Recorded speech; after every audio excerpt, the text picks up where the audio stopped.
താത്തൂരങ്ങാടി കുത്തിനാ കാണാൻ ഇങ്ങോട്ട് വരണം ഏട്ടി മണാലിക്ക്.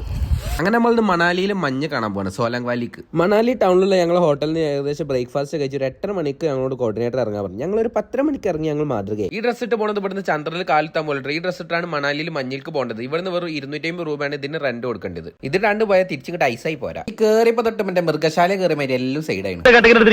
ഇവൻ മണ്ണൂരല്ലേ? മണ്ണൂര്. ഞാൻ കോങ്ങാട്ടേക്കാ. എത്രയാ ചാർജ്? അത് ഏനം പോലെ വാങ്ങിക്കും.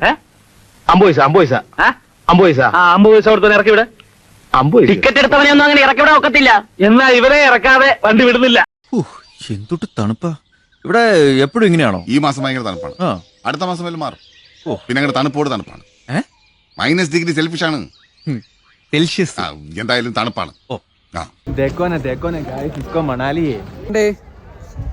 സൂപ്പർ. ആ മഞ്ഞത്ത് കുറെ നേരം എന്നപ്പോ ഫോൺ അങ്ങ് ഓഫായി പോയി. ഫോണിന് കാര്യം മനസ്സിലായി. ഇനിയും അവിടെ ഓണായി ഇവൻ വ്ളോഗ് എടുത്ത് പിന്നെ മാനസികമായിട്ട് കൊല്ലൂന്ന് അറിയാം. അതുകൊണ്ട് വേഗം ചത്ത പോലെ അങ്ങ് അഭിനയിച്ചു ഫോണ്. അതുകൊണ്ട് അതിന് ശേഷമുള്ള വിഷ്വൽസ് ഒന്നും നെഹി. സോലാങ് വാലും തിരിച്ച് മണാലി ടൗണിലെത്തി നമ്മൾ ഹോട്ടലിൽ നിന്ന് ചെക്കൗട്ട് ചെയ്ത് നേരെ ഓവർനൈറ്റ് ജേർണി കേട്ടോ ഏട്ട് കസോൾക്ക്.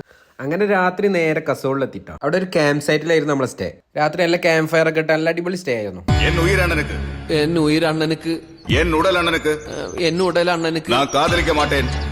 ഞാൻ കാതലിക്ക മാട്ടേ. ഇത് സത്യം.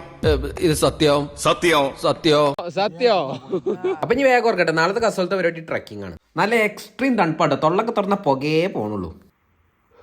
പുക ഉണ്ടല്ലോ ഇങ്ങനെ വന്നുകൊണ്ട് കാണും. അത്രക്ക് തണുപ്പാണ് ഇവിടെ. ഇപ്പോൾ അടിപൊളി.